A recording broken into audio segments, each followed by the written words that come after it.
Good afternoon. I'm going to call the Finance and Audit Committee meeting to order. It is 3 o'clock on October the 18th. I will read a statement of announcement. A meeting notice announcing the date, time, and place of the October 18th, 2021 Finance and Audit Committee meeting was distributed on October 15th, 2021 to appropriate media and other groups or individuals who have requested notification. The announcement and agenda were posted at the Department of Disabilities and Special Needs Central Administrative Office and on the website, Americans with Disabilities Act. The public has been notified that accommodations such as interpreters, mobility assistance, or other assistance will be provided to individuals with disabilities and special needs if requested in advance. The first item, next item on the agenda is adopting the agenda. Can I get a motion to adopt? So moved. Second. Agenda is adopted as written. The next item on the agenda are reviewing and approving the minutes from September 7th, 2021 Finance and Audit Committee meeting. Does anybody have any questions or changes to the September 7th minutes? If not, then can I get it? Robin, can you hear me? I can. Mm-hmm. Okay. All right. I don't have any questions. I just want to make sure because I didn't. Go ahead. Yeah. I'll make a motion that we approve the minutes of the last meeting. Okay. Second. Second. All right. Minutes are approved as written with no changes. All right. The next item on our agenda is the financial management of personal funds 200-02-DD directive. Okay, Pat. All right. That directive pertains to managing funds at regional centers and community ICFs. Hard scrub internally, we put it out for public vetting, and we got 6 comments. I think in your package, starting on page 5, you can see the edits we did, and you can see the comments. If you want, I can go through all the comments. I think we made modifications on one of the comments. They were all, in my mind, very nominal, asking questions such as we raised the limit for recording property to $100 on for inventories, only because of materiality. It's gone up, $50 in the last 20 years. It just saves a lot of extra writing for us, immaterial amount of money. But the other questions were just very technical questions that we made no changes to. I was glad to go over them, but they were kind of nominal in nature, and we accepted the one that was pertained to just clarifying the language to make it a little less ambiguous and a little more specific, which was on page 6. I thought that was a substantive change that we did, added it to make it a little cleaner. What was the money amount that had to be? In the original draft, it was $50. Okay. And we raised it to $100 just to save a little extra time, immaterial amount. And we did the reciprocal thing when it came to handling consumer funds waiver system. Okay. I don't think you have to go through each item.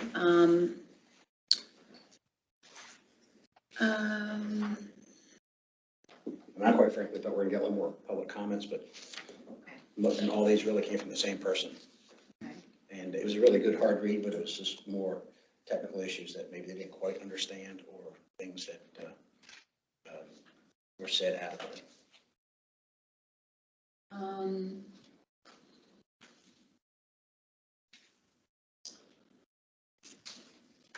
Our personal, is the money in the for our individuals who have an ABLE account, is there money in their ABLE account? Those that have them, I know not all of them have them, and have varying amounts probably of money in them for those that do. But does that money fall under personal funds, or is it different, or is it? What do you think? I got some experts sitting in the room here, and they're shaking. Everybody in an ICF as there's funds in client banking. Part of the client banking is to keep the funds below $2,000, so it doesn't affect Medicaid. And if they get above it, then they have to do levers to either spend down or to put them in ABLE accounts. I defer to Deborah if, to the extent that they use ABLE accounts in the ICF community. I imagine they do. I believe there are some that do, and I would answer that question as saying that it wouldn't be considered a part of their personal funds. Okay. So so this particular directive is, again, regional centers and boards with ICFs. The actual ICF entity that the board operates. Okay. So,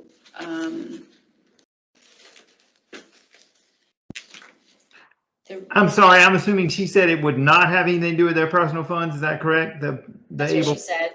Yeah, that's what she said. Okay, I couldn't hear it. I'm just assuming that's what she would say. Okay, go ahead. Okay, I guess,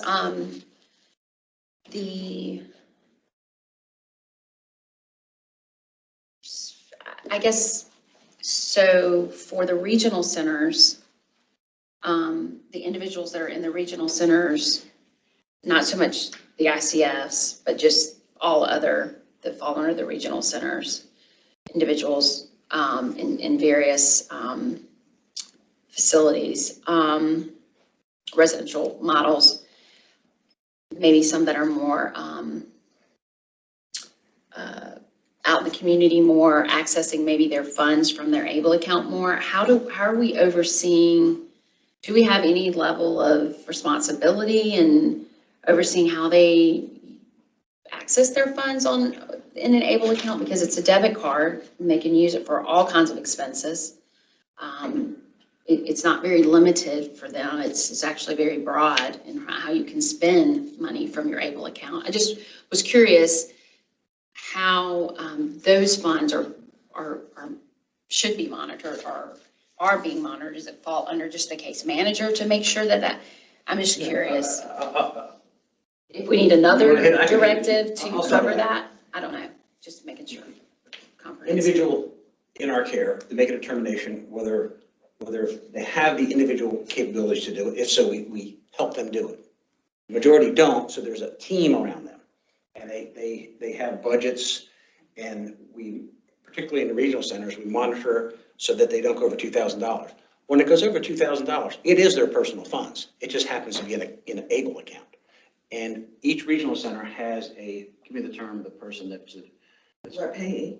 Representative payee? And just because it's in an ABLE account, it still has to be managed by that collective group when they come up with annual budgets and to execute the expenditures of those funds. So even though it's not personal funds, it is their funds under the control of that group. And again, the only exception of that is if you have a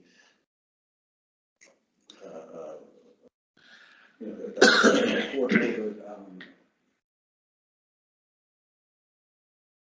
someone who is court ordered to take care of your affairs. The trustee. There you go. So it is the same. Okay. I just know more people have access to that, and there's not really a big limit. I mean, there is a limit to how much you can keep in your ABLE account, but it's several $1,000s. So It's a big number. That prevents people from having to worry if they put that in that ABLE account. Anyway, just some of their personal funds from going over the $2,000 a month. That kind of helps protect them if they were to transport it into their ABLE account. I just was curious if that's related and it's a common problem keeping people under $2,000. Yeah, I know. At centers. Yeah. Okay. All right. So for this directive, it doesn't really necessarily cover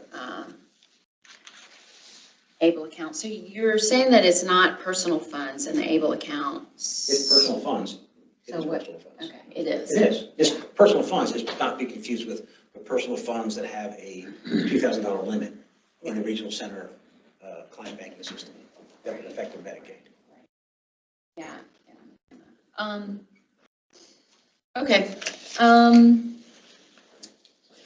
All right, Barry, you have any questions or thoughts on this, or do we want to? Well, no, except to say that would be, if we did want to do something about able accounts, that would be a separate issue, and that would be a separate policy. And as I would think, and as it relates to and I don't think it's a bad idea if we do something about that, but that wouldn't be for today. But Yeah. but the other thing I will say, just for the record, is it would be helpful to me if we could send me the policies that we try to approve, because it's hard to read them through this scanned document that I couldn't read the comments. I'm assuming they're all fine and everything's fine, but I couldn't read the comments because they're too small. And so it'd be helpful to me next time if we could send me on paper the policy, since I'm so interested in policies. But I did try to read the rest of it, and it all seems fine to me. Okay, so the version you were emailed, you're saying did not have the comments on it? It did have the comments, but it's so small you can't read it, and it's also blurred. So I think it's because, I don't know if it's because it wasn't printed, or I mean, it was because it was scanned or what, but it was almost impossible to read. And I of course didn't have enough time to get anybody to send me anything. I'm just saying next time we approve policies, it would be helpful if they were just sent to me like I do with the policy committee, like on paper. All right. My eyes also like paper a lot better. I So, understand. I'm the same way. Okay, so one question on page 10, Pat. The comment that says purchasing cards must be secured when not in use. Cardholders are responsible for keeping cards locked and secured. Are individuals able to do that? All of them able to do that in that manner? And what is secured? What's it? What are we considering secured? Ruth, does you have any vision on that? Pertains to staff, not individuals served. So it says cardholders are responsible. So cardholder is a staff member? Yes. Making purchases on behalf of individuals. And then charge them to their account. Yes. It's not the client's card, it's our card. Correct.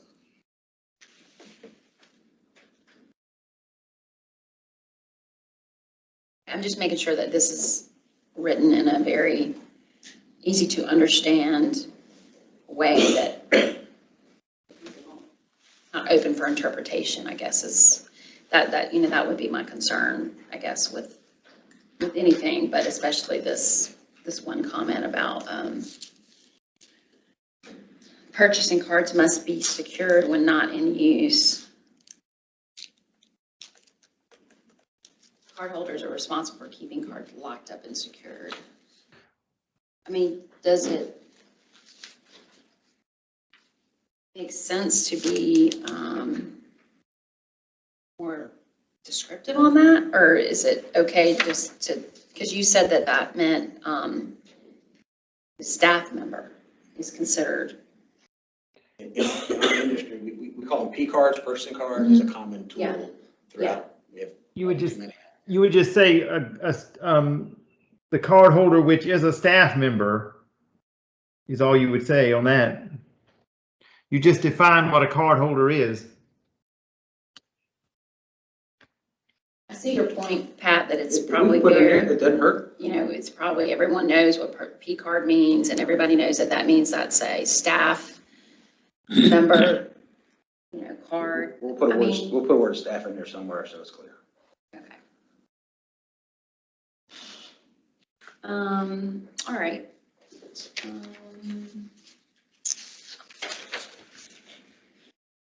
see.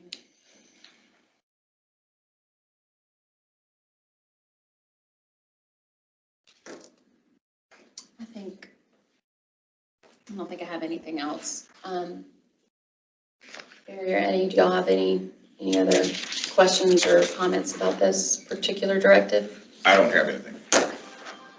So, I don't have any more. all right. Someone want I'll to make make a motion that we accept it as it is, with the change that we just decided to make. Right. Second. Okay. All in favor, say aye. Aye. No one's opposed, so motion is passed. All right, so the next item for today is the monthly report for contracts over 200,000. Pat? Let me make a distinction between 6 and 7. 7 is what we normally have at Finance Committee every month.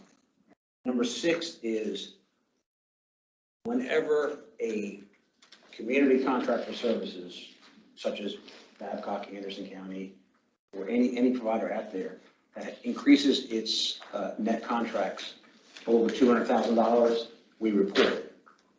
And normally, we generally have some of them during the year, primarily at the end of the year. The reason I wanted to give it to the Finance Committee because it's such an anomaly for this month. Because if you look there, you got page 60, 61, 62, 63, 64, you probably got every board of any size went over $200,000 increase for their annual contract. And that was driven by the increase in band payment for the $10 million residential increase, as well as the 2.5% COLA. So when you increase all contracts $17 million annualized, it affects a lot of contracts and pushes everybody over 200,000. So when you look at that, don't get startled. It's just a normal part of the process, and I felt like I could just cover it here, and it might save us some time at the commission meeting. That is, it's just an anomalous thing when we have a rate increase Right. going after the contract. So Okay. there's no reason to go over each one because they all have the same reason. We all know what the reason is, and it's not because maybe some of them might be a couple of band increases, but mainly it's just contract increases. Okay. All right, so if there are no questions about this, we just need a motion, right, to approve or not? Generally, we just give it, it's awareness to you. Okay. You can prove it or not. It's just, I think it's more awareness. Okay, gotcha. All right. Information. If no one has any questions, I just think we'll keep it as information only. Know that there's, an increase because of the band increases in the for COLA and which is cost of living adjustment. So, Barry, if you don't have any questions on I guess that's just going to be brought before the commission to say the same thing Wednesday. Yes. Thursday. Correct. Okay, moving on. Okay, so the next item is item number 7, financial approval and threshold report for August 2021. This is your monthly report. Again, yellow means that we recommend you bring it to a formal vote at the commission level, and green is a more of a routine normal contract that best fit with the commission. First contract we have over 200,000 significant contract. We're recommending a 1-year sole source contract for our Thera enterprise software at the same annual cost that we currently have, $1.1 million. We felt at this point in time, Thera has not completed its billing process. It's not 100% stable. What we want to do is complete the billing process, and rather than we basically have 2 choices. If we want to open a bid for a new vendor, that would be a major effort of which would be doing a major system change of changing our entire computer system potentially based on people bidding on that operation. The amount of time and effort and energy it takes to train and implement an enterprise software system is exorbitant, and we felt it appropriate just to have a 1-year contract to continue Therapp so we could study this process in light of fee-for-service as well as in light of events down the road with HHS, that we would just continue it for 1 more year, and it would give us a better position to determine, particularly with the new state director, whether we want to do something as significant as consider a system change, and that would be something that would require extensive provider input because it affects every provider out there because they have a tremendous amount of time and energy invested in Therapp. I'm not to say that we would not do that next year. I'm saying is moving into fee-for-service, the time to change or consider changing our entire enterprise record-keeping system is best not to be done this year. So we're just going to have a one-year contract, which is what I consider, what I was told, a routine transaction for a system such as this, to continue one more year for us to assess what we want to do on the long term. So how many contracts or how many years have we been in contract with their app? 7. So every year we have to, like, what's the purpose of this year versus? We have a 7-year contract that's expiring. Okay. And each year theoretically you could, get out of the contract or, add different components to the contract.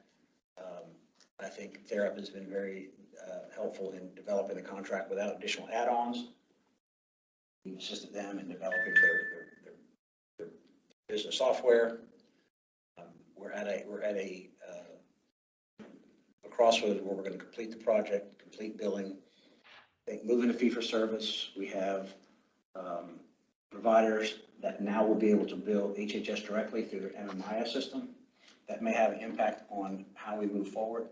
It's just a good time to just add one more year to the contract during this year of change. So the contract expires when? I think it's November or December, definitely before the end of the year.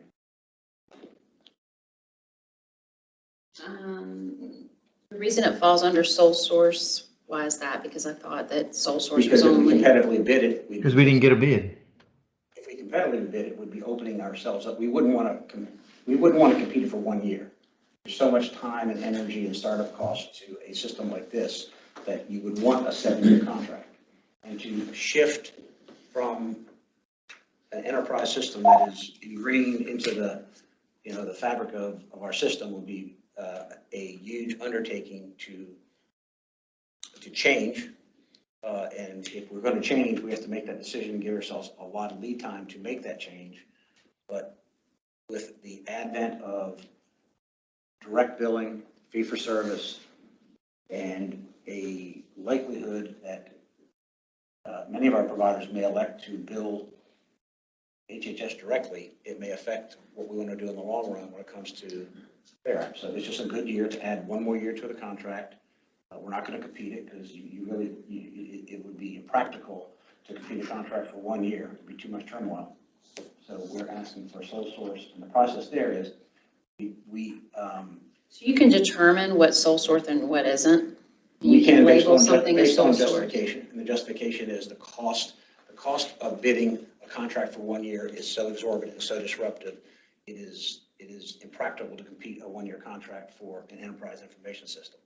So what we do is we take a sole source justification, we put it out on Skibo, the procurement system, so that everybody can see it. And if some provider out there, some vendor wants to make an issue of it, they can make a claim, and then we try to resolve that.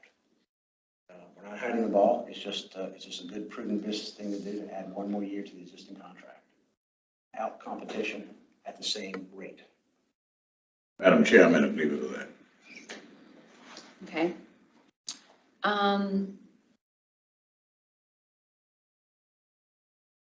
Barry, do you have any thoughts or questions on this approach? Not really, except to say that I'm assuming that Therap owns this particular software, and then nobody else can bid on with this particular software. Is that correct? That's correct. That's what I thought. So really we'd have to have a multi-year contract to change is what he's saying, and I think he's probably right. So I think in the situation we're in now, we really would. Plus the fact that he's right. We're changing over from an antiquated band system to fee for service, and so we don't need to change the major system in January along with the fee for service. So I would say that he's right, that we just need to leave it as it is. I'm hoping they're not charging us any more for the 1 year than they did for the other 6, but I don't know. Same price. But yeah, I mean, they could have charged, and they could have charged more too. But so I'm glad they didn't. I just think we need to look into it for a multi-year contract for next year once we get this straight. But I think right now it needs to be like it is. Yeah, so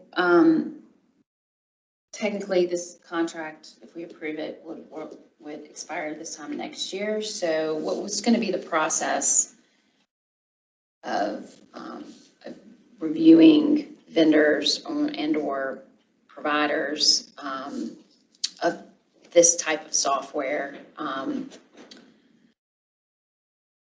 before next October gets here? Like, what are we doing between now and then? We would have to wait until, the biggest factor in my mind is HHS our providers will be able to bill HHS direct. The question is, when is their system capable of being built? My information some time ago was it would be in the offing. I'm feeling it might be sooner rather than later. So that'll be a factor that we'll have to iron out here in the short term. We called HHS today on that very topic, only because it seems like it's becoming more evident that they're more capable sooner than later. And that'll be a factor, and then we'd have to do some internal assessments. We certainly have to consult the provider network, because if we did change systems, that would be a huge cost to them to basically relearn an entire new system. Now, they're at, you get different opinions. Some people love it, some people don't. The bottom line is it's a huge decision and a disruptive decision, and we have to make that determination, I would imagine, early in the fiscal year to give us lead time to do anything significant. Do we survey anybody does anybody survey anybody on their app and how it works and the likes and dislikes and issues? Oh, I'd have to talk to IT about that. I mean, it would be good. There's a lot of anecdotal information. People have certain percent. It works. Could it work better? Probably. Well, I would highly recommend that we look at serving people on this software. If we're going to look at doing another contract of 7 years again, that we make sure it's working, it's convenient, it's a huge lift to change a system. We have to look at it, and I would just suggest that the time to look at it is once we figure out when HHS's MMIS system would be able to take direct billing, because that would affect us dramatically. If this is going to affect HHS direct billing, Robin, we need to get with HHS on this if we were considering changing and say, what do y'all think about this and all that. This would kind of to me, it would be a collaborative effort. And I would hope we wouldn't go with 7 years. I'd hope we go more like 5, because I hate these long-term contracts. But in this case, it's kind of hard not to, but because you got a whole new system. But I really think we need to work with HHS on this one if we seriously considered doing something about this matter. But it also would seem to me to be better to be due. It would almost be better to me to be due in June, so that we would have a 1.5-year contract going right now, and then we'd be better for next June, because our fiscal year ends in June. So if we were going to change, we would change in June, it would seem to me. You can only do a sole source for 1 year. Yeah, I can't do it for 1.5 years or any other time. It wouldn't be more prudent to do it for the fiscal year 1.5 years from now? The sole source maximum contract is 1 year. Okay, all right. Well, What's the minimum? I guess you could do less. If I'm not mistaken, we still have to follow the structure by fee for service, if I heard you correctly, and how they will lay the track. Well, The future we track. really can't change right now because of this fee for service thing. yeah. Um, Just thinking of when we just need to think about when we want to do it next. You're right. What you want to do about it next time. Yeah, I know. I agree. just want to make sure that we're looking at gathering input from providers on this service, their app. I don't disagree with that. Before we, are voting again on what to do about their app. So,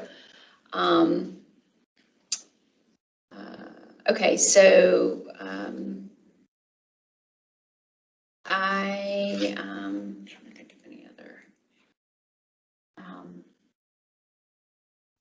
Who did we use before their app? Ourselves, it was in-house system. Not correct, it's primarily in-house.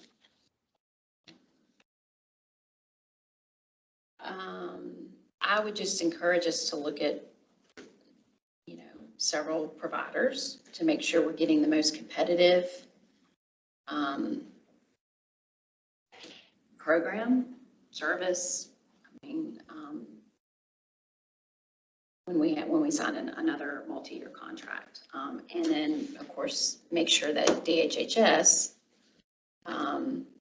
isn't included in our discussions, and that we're making decisions based on what they want, based on the fact that direct bill is coming up soon, some point. And so we want to be obviously corresponding and connecting with them. So does someone want to make a motion to approve the 1-year sole source their app software contract? So moved. Second. Okay. All in favor say aye. Aye. All right. I would ask for the record that we put what Robin just said in the minutes of this meeting, so that there's no ambiguity about what she just asked, that we would do for the next year, in a year to a year and a half from now, whatever, in a year from now. Right. I agree with that. That would be good. Okay, so the committee approves the their app software for an additional year. All right, Pat, what's next? The next one is for 3 FEMA generators. And this is probably the 4th stage of FEMA generators grants that we have obtained as an agency since the 2016-2017 floods. I believe this is probably attached to the 17 flood, but I could be corrected. And what we have done is we canvassed the provider network. If they want to invent a generator, and this is primarily for day programs, for sheltering from hurricanes or weather conditions. We've canvassed it. Everybody that wanted a generator has a generator.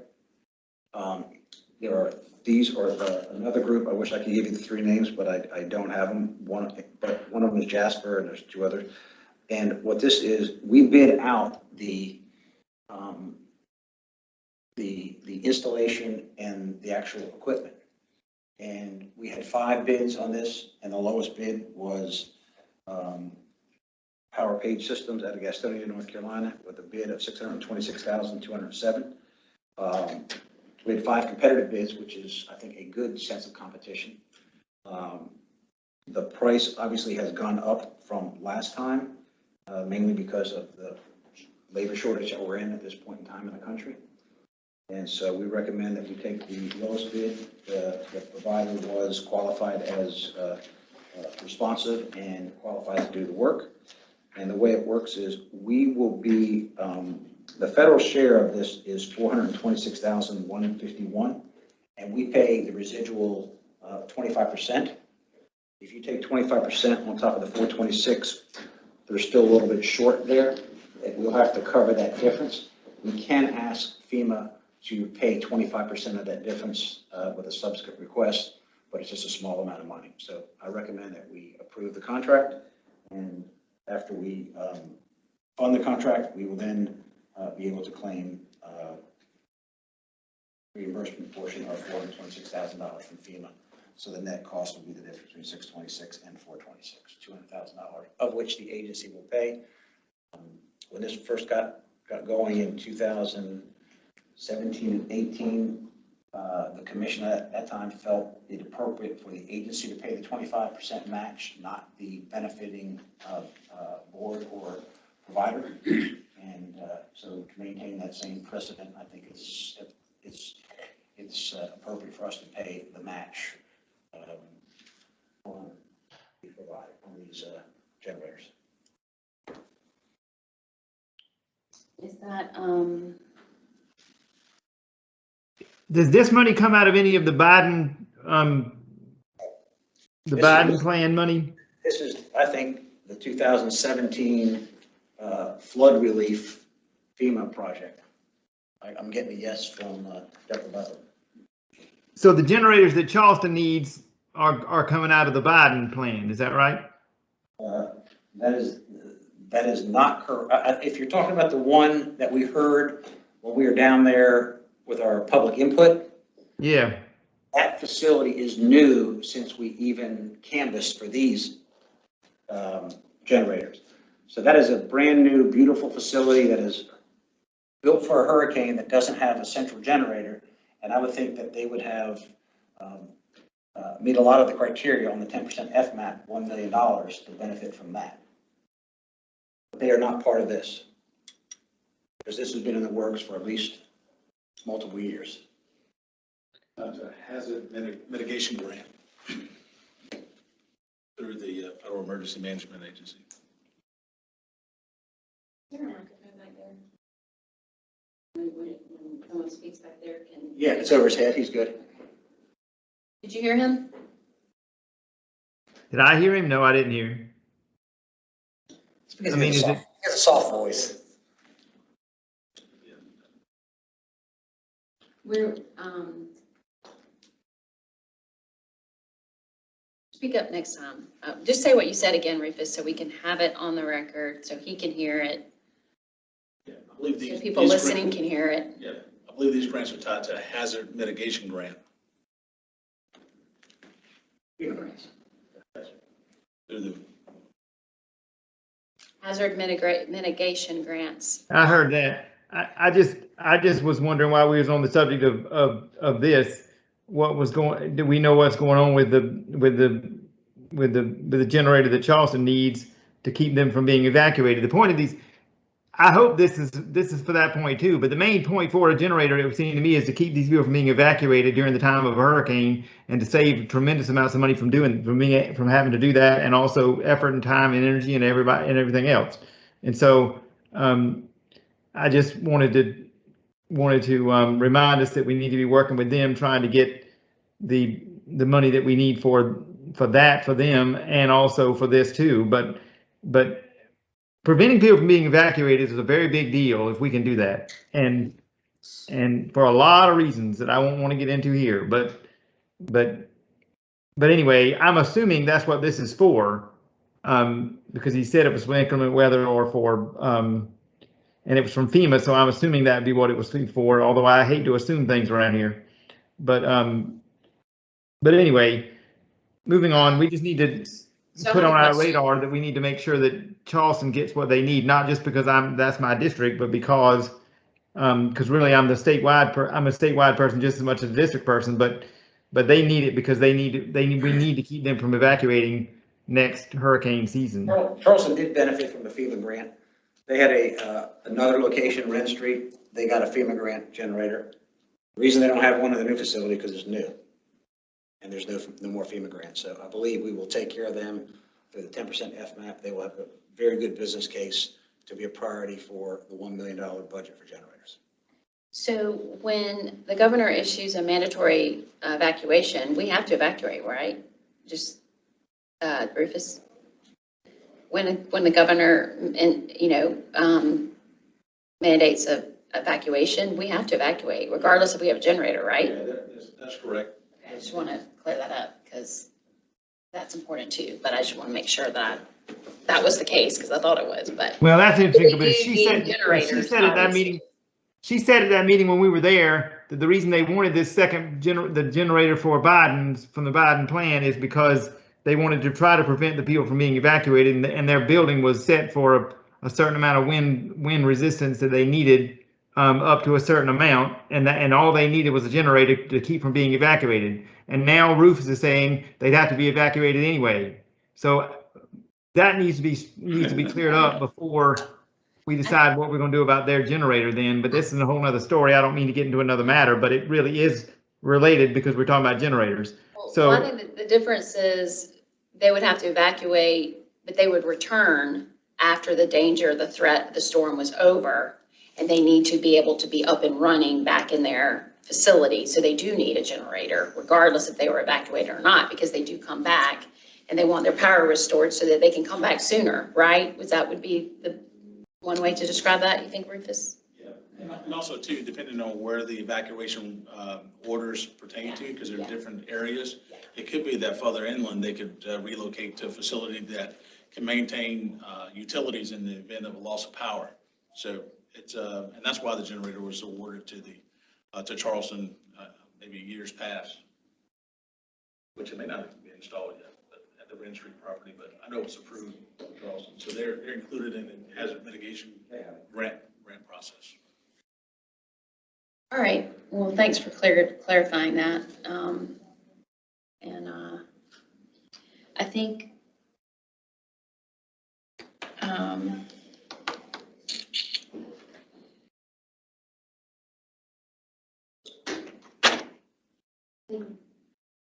the fact that you have this in green, if y'all are in agreement that this isn't a topic we need to vote on with the commission, but that we can just share with them that we gave the approval on this one topic, the way that,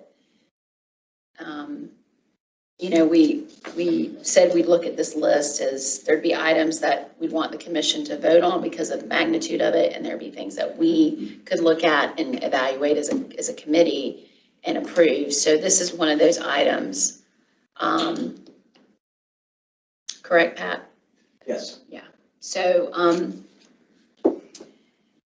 anybody want to make a motion to approve the FEMA generators through the company low bid Page Power Systems out of Gastonia?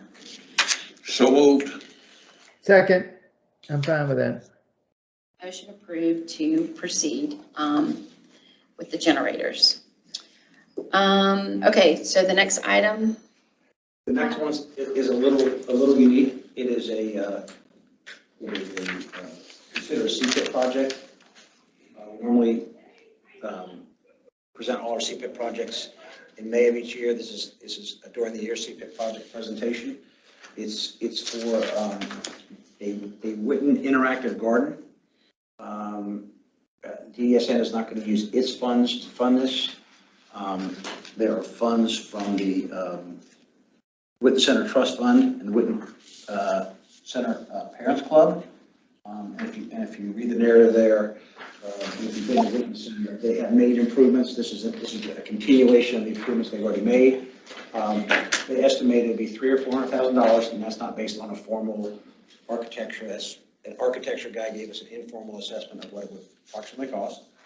And because it is a capital expansion on state property, it has to go through the CPIP process through downtown stop.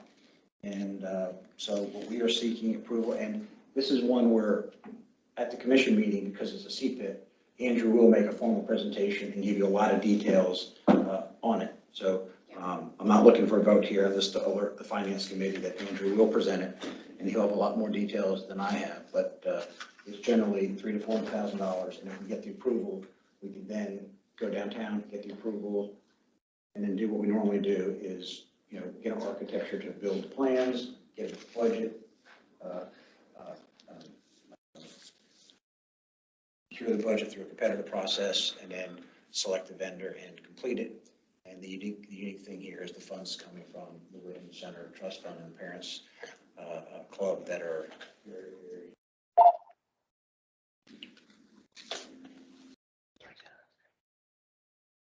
Andrew will have all the details on Thursday. All right, well, if you don't have any questions or comments on that, then we'll just let that be presented at the Thursday's commission meeting. And we'll vote on it there as a commission.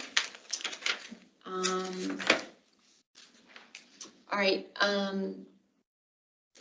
next item, monthly band B&I report, outliers, and band changes. We'll be doing this in April. This is probably the last or next to last report we'll do. Again, this was for the purpose of the state director here. This was done as a mitigation plan for B&I transfer to open up outliers for residential settings or band changes.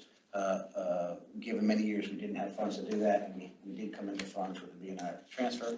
And what I'm asking for today is just a reconciliation of through this process. We had 43 requests, 14 have been approved, 24 denied, and 4 are being submitted today, and we have 1 still pending.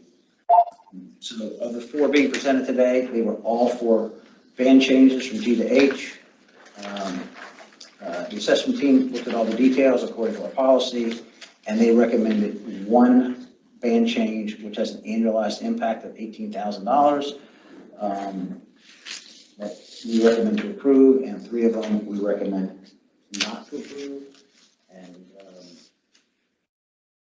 since our last meeting, now that we have the 100% green light to go to fee for service, bans will become extinct on December 31st.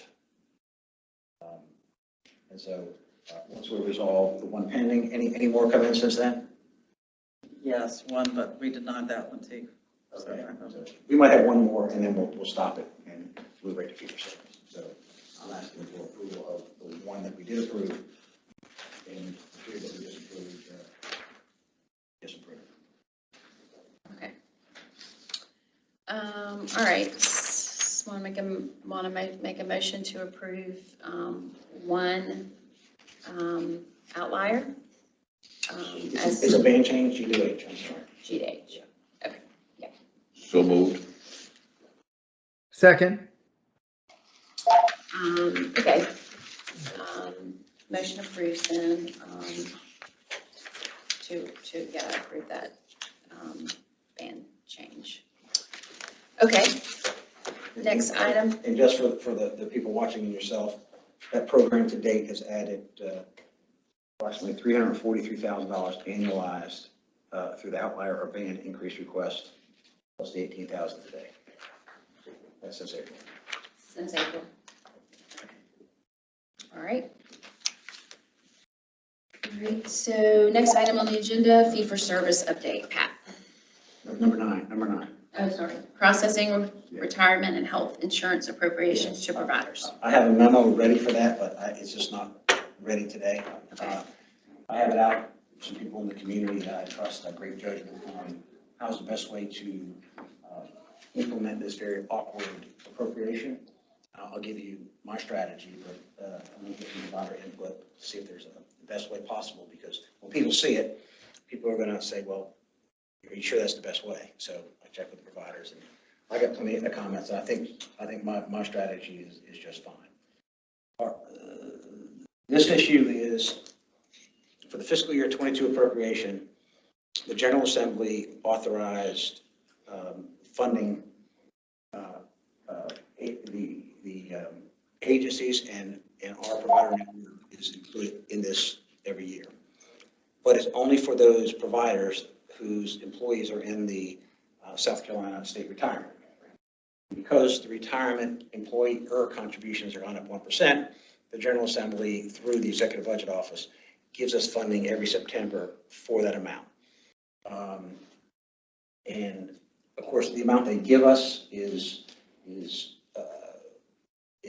less than what we need, but if we can get it properly matched, it might meet what we need. In this particular year, 1%, just to show you what's involved here, is we have about $291 million of provider personnel costs in the provider network. 1% of that is 2.9 million. And of that 2.9 million, 56% of our providers are in state retirement personnel. So What percentage are in state retirement of our? 56%. And so to meet the legislative intent, we have to get those funds to 56% of individuals. And we know the providers that have it. We know the personnel costs there. We can allocate that to them. Traditionally in this agency, whenever we had that 1%, what we would do is we would take all the non-state retirement providers. We would give them 1% as well. And the way we would implement it was very simply. We would just have these capitated bands, and we would put the money in the bands, and the bands would go up, and we would spend the money. And in year one, we would generally, once we spent the money, we would get the rate increase through the cost report system.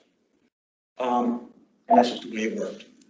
That's really Now that the system is half gone, and we only have residential capitated bands who are currently have a lifespan of less than 3 months. And we're looking at substantial rate changes for day in residential, of which unequivocally, the assumptions of which Milliman used incorporated this 1%. So my analysis is that we should, all the services that are being addressed by the IDRD waiver, particularly residential and day, where this 1% assumption is built into these rate increases, which are substantial, that what we need to do is just pay our provider network a 6-month lump sum for their 1% contributions. And yet, even when I do that, there's still 2 little services out here that are fee-for-service that are not going to benefit from the IDRD waiver renewal, case management and ICF community. For them, I have 2 options in front of me. One is, at a minimum, we have to pay them a year's worth, and we have got to get a rate increase from HHS. The reason I did not include them in the 2.5% increase is because I want to be completely transparent to HHS that if we ask for a rate increase, only 56% of our providers actually were legislative authorized to have this cost. The other ones were not. HHS still may raise that rate if we ask, because obviously I think case management and community ICF both have demonstrated needs, but I can't just make the rate change. So the way I describe that on paper, you'll see how it works out. I'm waiting for one more person in the community to send me their comments, and then I'll make a final determination, and then on Thursday, I will make a recommendation to the commission. I'll try to get you the memo tomorrow so you can work your way through it. But once we do this transaction, we've met our legislative intent, and then on January 1st, we'll be in a position that every rate we have will be for fee-for-service, and from that point forward, any type of legislative appropriations will have to go through across-the-board rate increases at HHS. So I think what we're not stuck with, it's really, it's complex and challenging, but it is benefiting our provider community, and the legislative authorized it. So we do have to implement it, and what I'll be asking for on Thursday is, I'll be asking for your, my recommendation would be to continue the practice of a 1% across the board and get it to the providers in the ways I described, so that we've met our legislative intent and that we have a clean, no hanging chads when we start January 1st, as having met all of our legislative appropriation obligations. It's a little messy, but the ones I've talked to said we got to do something awkward given the situation we're in. It's a fair way to do it. When were we told to do this? What month was that? Was it June, July, or something? July. Okay. The problem is you can't come up with a plan until you have the money, and you don't get the money in July. You get the money from the Executive Budget Office, and we don't have enough time for that discussion. But the way they appropriate it is a budget way that is a little not consistent with our system. And I think I got that information around September 10th, where they gave us the money to make this transaction happen. Okay. And that was well after submitting the 2.5% rate changes, which have not been executed yet. So there is a chance they might be able to take the ICF and the case management and add to that and solve that problem. I can't guarantee that, and I certainly did not want to. I didn't want to muddy up the 2.5% rate increases, because they are unambiguously required, because legislature advised us to implement the 2.5% COLA, and the only way we can do it is with Medicaid rate increases. And so we have to get their rate increases. So we have to decide this Thursday just because? You don't have to decide it, but I can present it. You can smoke it over and delay it. But I believe it's... Because this is pretty complicated. It's a little complicated. I'll get you the memo in advance. it's hard to make a decision on something that's It's- really, it's- really complicated. You have to read it. It's more, Unable to follow. And there's not a great, it's almost deductive reasoning as to how we can't do it to end up what we can do. okay, From what I can gather, I mean, here we go, complicated. I mean, well, convoluted is a better word than complicated, I think. Well, complicated and convoluted could be used for this one, but more complicated than convoluted even. But normally I use the word convoluted because it normally works better for me. But what I would ask about this one is why would we advance 6 months when there's only 3 months left in this year? Are you talking about from retroactive from July? Yeah, because the appropriation said that we had to give them the 1% increase. And so we have to give them 1% increase, and that's an annual increase. And from January 1st going forward with the IDRD waiver rates, which include employee-related expenses, including this 1%, when those rates take effect, then it solves our problem. But we do have the responsibility and liability to pay this 1% from July 1st to December 31st. And we're Why getting, would we have that responsibility if we go fee for service? because the General Assembly said pay it. Not from July 1st to December 31st. They said from well, they did, but I think you could go back to them and say we're fee for service now. We're an entirely different agency. So, but that's something for the executive director to think about. But I don't think you have to, because that'd be something for. I just think I don't think you'd have to. But anyway, it's this is complicated, and like Robin said, it needs to be more than a 1 minute discussion on this one, and it needs to be, I guess, at the commission meeting, but I don't know that this shouldn't be put off for 1 more month to make sure or for some amount of time to make sure what we want to do, because this is big and complicated. How many millions are you talking about? It's about, That we've already been appropriated, right? it's about $3 million total, and we were appropriated about $926,000.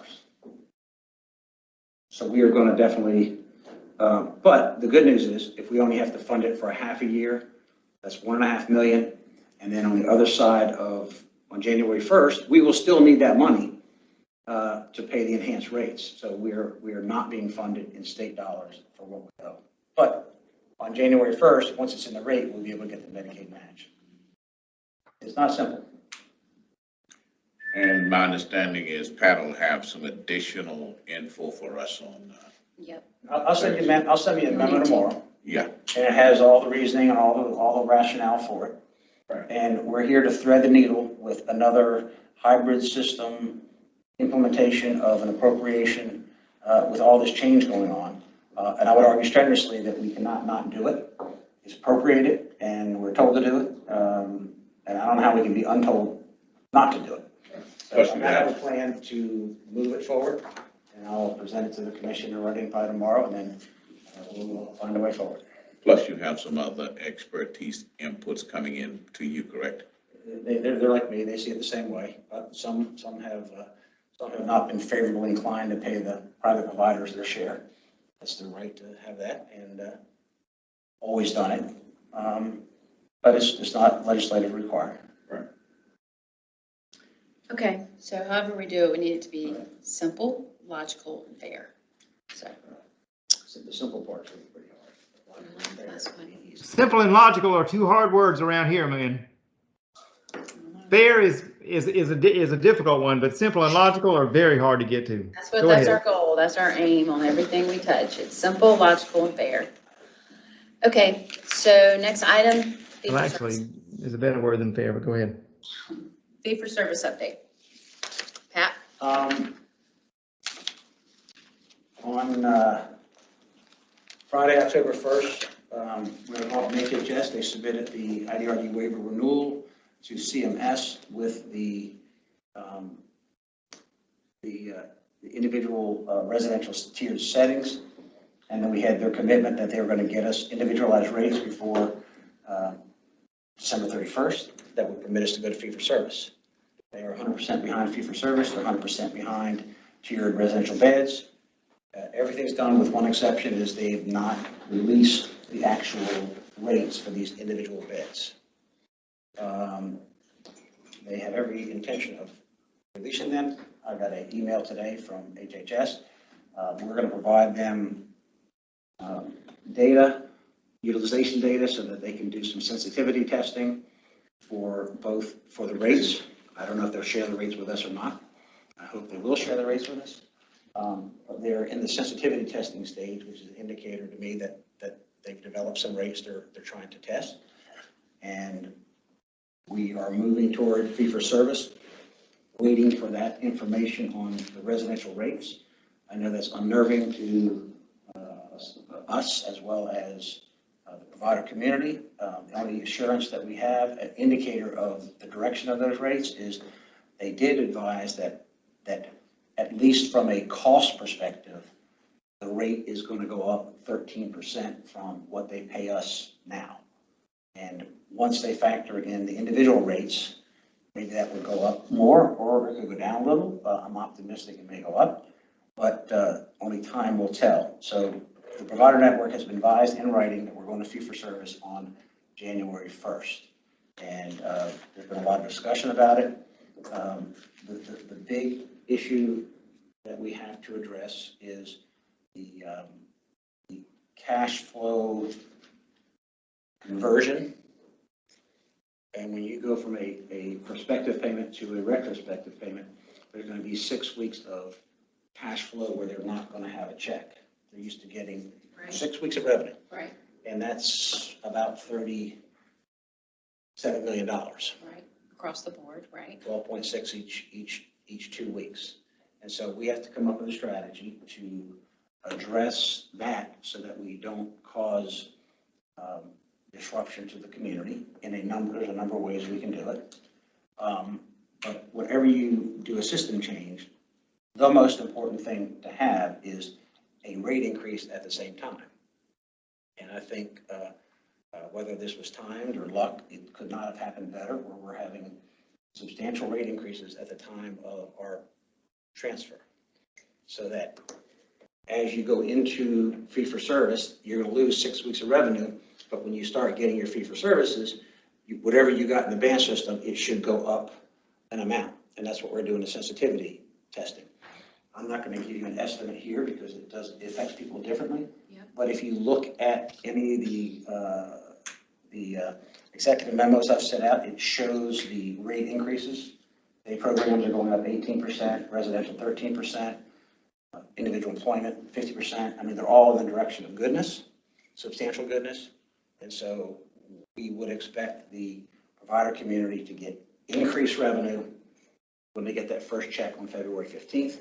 Our question is going to be, what do we do to cushion that cash flow issue? And there's a number of ways that you can do it. We've talked to there's 3 or 4 obvious ones. I don't want to get into them now, like I'm going to prejudge them, but we have a number of drafts. We met this morning and we hacked it around. So we should have something in writing for the state director today or tomorrow morning so that she can talk to the commissioners about, and then we can start engaging input. I mean, we've already got their input through just general conversations. Mm-hmm. And so we got to come up with a plan. That's the biggest thing immediately in front of us. We have a checklist of about 27 items. I think Rufus and Lori and I, we put dates and people on it today. We finalized it. The biggest issue there is the automated invoicing, where it's going to piggyback off our existing system. I believe they're very confident that we can use that system. They're not to, I told them when you get to the 98% proof of concept, I need a date for that. And that shouldn't be too far in the offing. And then it's a lot of policy changes, a lot of detailed backroom operation stuff, how to handle state funding. And so we're hammering on that. So for a board that has a healthy reserve, cash reserve, if they tap into their cash reserve to pay for the care and the staff and all the expenses that they have, Will they be able to infuse the money back into their reserves? Or it's gone? What they pulled out to get them through this time, is it gone? It is gone. Why is that? Because aren't we just paying them late? And then once they, It's, I mean, when like, you're in a prospective payment, when I pay you on December 15th, if you want to grant them funds, that's a whole nother issue. right, But just from a straight, yeah, a debit and credit perspective, right, when we give a prospective payment on December 15th, that's for the rest of December. Okay, now on January 1st, it's fee for service, assuming we did nothing.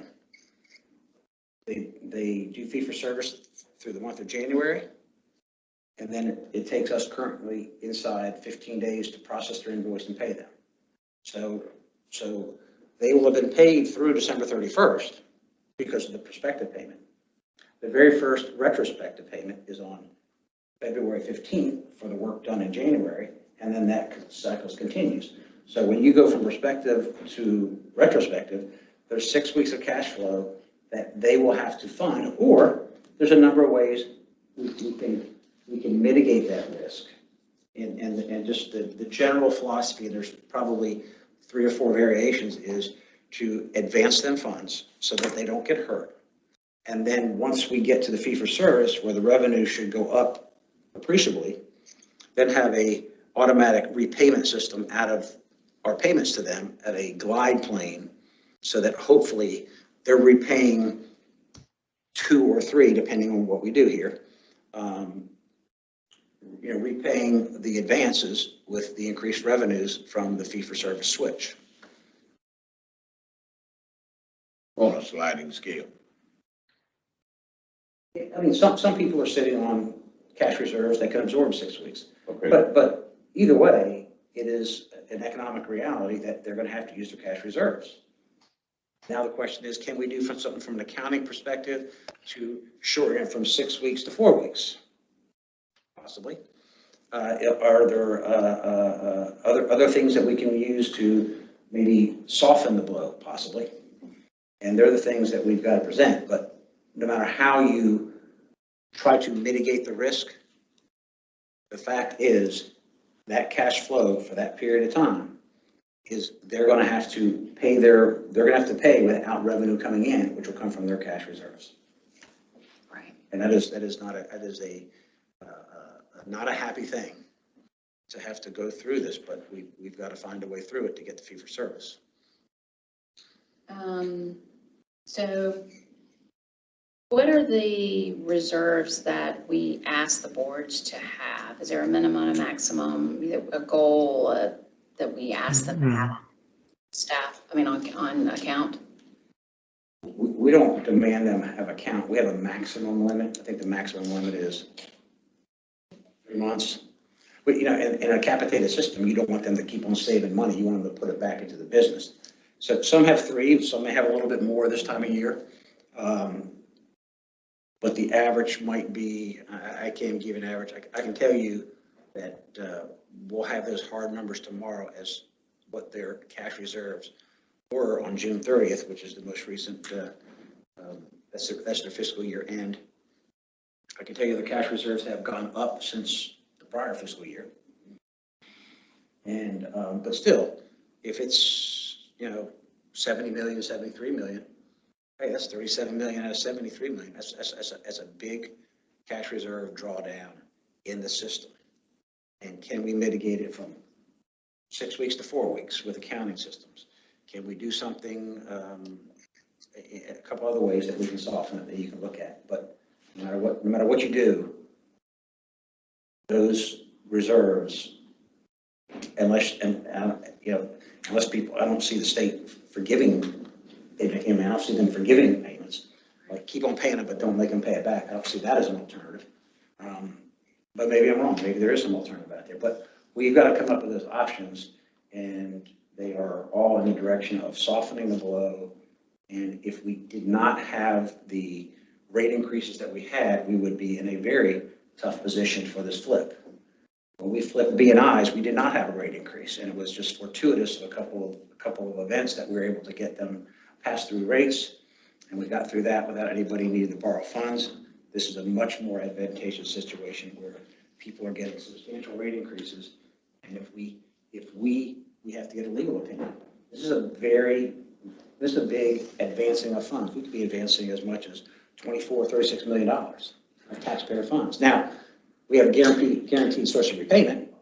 When we pay their invoices, we'll just deduct it automatically and we'll get them back whole. But so we can get through the system without destabilizing it, but it may take a 6 or 8 month period of time for them to recover the reserves that they need for this switch.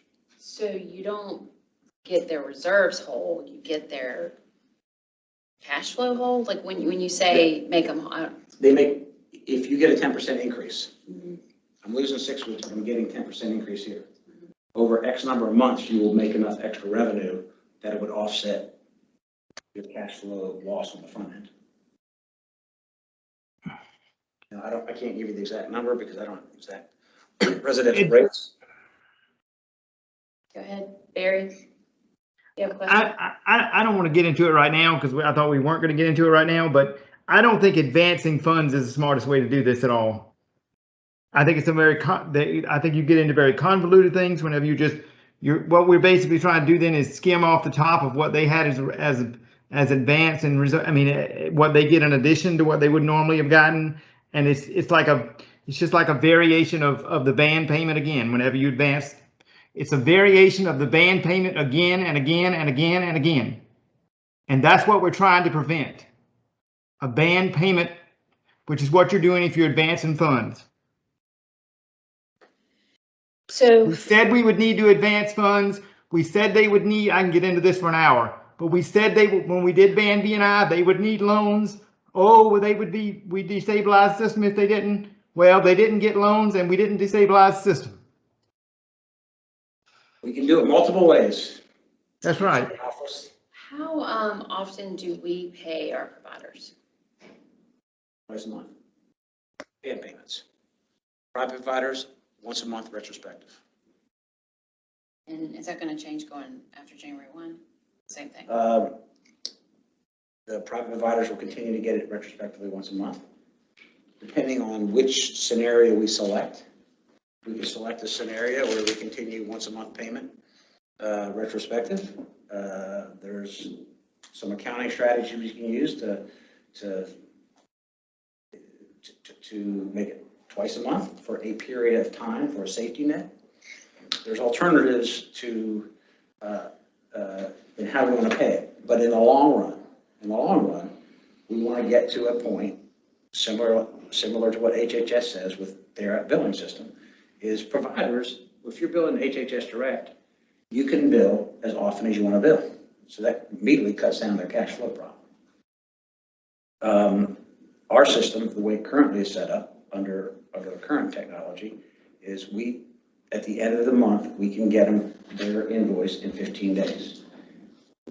Could TheraUp get it to them in a week? Probably. It's just a matter, there's always going to be that lag. So the shorter the lag, the better, right? Correct. And so we're working towards shortening that lag, or we? It is an option on the table that we can do. It adds a little complexity. I know we don't like complexity around here, but sometimes complexity does solve problems. But it's a trade-off. Okay. All right. Any other questions before we move on?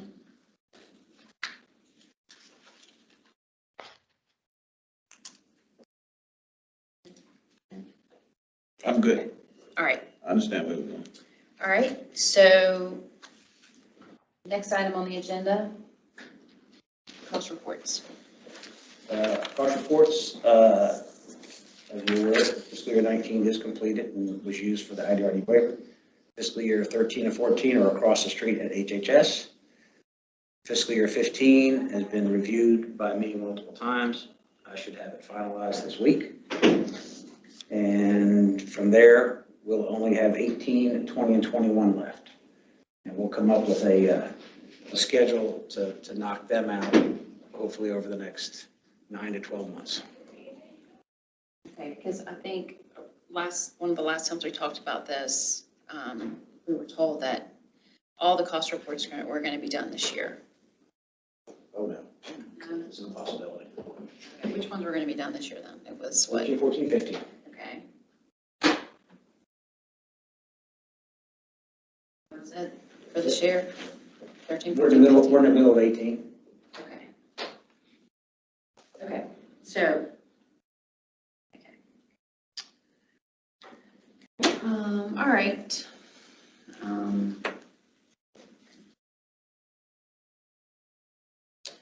So after next year, we'll not be behind any cost report, correct? If I had to just project off the top of my head, 18, just to say end of January, and then maybe 4 months per cost report. So I think by the time we get to end of next year, October, when we get the cost reports for 22, again, I have to do the math in writing, but that seems reasonable for us to have all the cost reports across the street. And again, from a practical perspective, 19 was the most critical report. Right. Going away. 18 is only to settle, has no impact on rates. 20 and 21, obviously the COVID years, and we just, thanks to HHS, we've just had 19 was rebasing our biggest services. So I think we have to settle to see what the liability is and how we address the one-way settlement issue. But as far as affecting rates, I think hopefully we're beyond that. All right. Any questions? Barry, cost reports? I don't have a question. I only want to say that I didn't hear his last sentence about what you say about cost reports and what our liability is going to be, because that really is part of the point of this entire exercise of a big part of the point of this entire exercise of getting these cost reports straight, which again, I'll say it for the 100th time, is a travesty on the people that were here before Pat and before Chris. And I could give his name, but I won't. But it is a travesty and anyway. But the point is, the point is, what did you say about what our liability? What did you say about liability once we get those done? Because that's obviously what I'm most concerned about, is how many millions we're going to have to pay because of this. When we send a cost report across the street, we have our costs, we have our estimated Medicaid revenue. HHS has to validate the Medicaid revenue, and they look at our cost report. So there's still maybe some adjustments to it. Right. Then the revenue side is a little nuanced, especially going that far back. And then they ultimately come up with a settlement number. And as I've said many times, we're in a one-way settlement world that is very disadvantageous to us financially. And I think when we figure all that up under the rules of engagement that we know from Director Baker, I think we will show the data and say, if we have to pay, we have to pay. I think there should be some mitigation, but settling each of our 10 categories individually is very, there's a level of unfairness to me, but that is the way it is done. But we just got to calculate them and sit down with HHS and figure out what the liability is. And I think after we finish 15, in a couple of weeks, again, we can always estimate what it is, but it's not over until HHS says it's over. But I think we'd be able to at least be in a position to meet with HHS, see what their position is, and if their position is still one-way settlements, which I think it is, with maybe some modification, we'll just have to escrow some of our funds for that future liability. Or at least we have funds escrow. All right. We'll move on to the next item on the agenda. Internal audit report from Courtney. So when I briefed the commission at the September 16th meeting, I stated that we would be prioritizing our 2020 reports on agreed upon procedures. So I thought I'd start with an update on that. So pleased to report that internal audit's review of the 2020 agreed upon procedures report for the DSN boards is complete. We are working to complete the review of 7 remaining 2020 agreed upon procedures reports for providers. The contract reductions related to 2020 reports total $17,800. The 2021 reports are starting to come in, and we'll be providing regular status updates at meetings of both the Commission and the Finance and Audit Committee on these ROABs. We have a number of fiscal year 2021 internal audits that carried over into fiscal year 2022 that we're working to complete.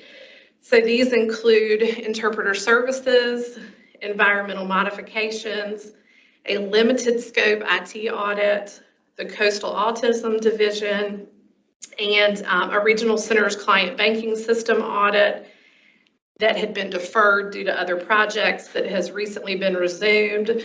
So I was making notes earlier, and I know now that we probably need to add some ABLE accounts to that based on the questions that we received today. We also have an entrance conference with a provider scheduled for later this week that's being initiated at the request of management. We anticipate issuing the environmental modifications report in November, and we've set target completion dates in December for the IT audit and the audit of the Coastal Autism Division. I'm also working to develop an audit tracking report to summarize the audit findings, the corrective action plans, and follow-up procedures that internal audit performs to determine whether those corrective action plans have been implemented by management. So I hope to have that tool developed and ready to present to you at the November Finance and Audit Committee meeting. And I've also begun meeting with central office managers and key personnel as I work to prepare an audit universe to encompass both central office operations and the provider network. So I'm currently focused on the policy division and wanted to note my appreciation for Lori's time last week. And I'm looking forward to spending some time in the risk management area later this week. And may I answer any questions?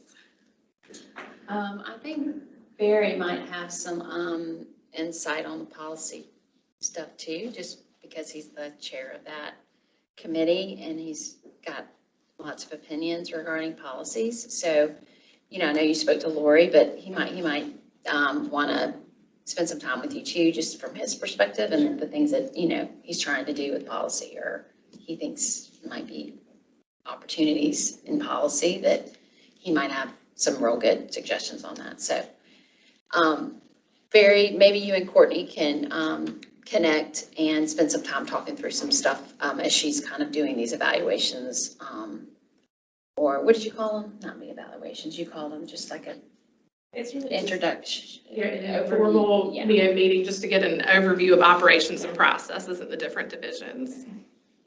I don't want to put the wrong word. Describe what you're saying. I'd be happy to talk to her about anything to do with the policy committee and what we try to do there. It's not really procedures. Well, it is procedures, but it's, we're going through the policies. But anyway, yeah, I would like to discuss some things about policy relating to her. I'd also like to discuss something else that I'll get with you on first, Robin, so we don't have any blowing information here. But Okay. But anyway, but yeah, I'd like to run some things, a couple things by her probably. Okay. And I'm going to be there Wednesday afternoon late, but I don't know. I don't guess this is glaring to where it has to be done right away. And if not, we can get a Zoom call or something going, I guess might be a good idea. Okay, I'll let y'all connect on that then, and look at schedules and stuff. All right, any questions for Courtney? Was that your report, Courtney? Yeah, okay. All right, well, we'll move along then to the next agenda item. CFO report for Pat. Go rest. You'll rest? Okay. You don't have anything to update? Okay, all right. You have talked a lot, okay. All right, then, our next meeting is November 15th, same time. 3 p.m. Before we rest, Yes. since Pat rested, I'll just take a second of his time to say that I appreciate your asking her to be, to allow me to be, my input on the policy directly. That was you said that a very kind way. I don't say things as kindly as well as you do, so I should let you talk more often. Thank you. Okay, Barry. All right, well then, can I get a motion to adjourn? So moved. Second. We are adjourned at 4:26. Thank you for everybody's time.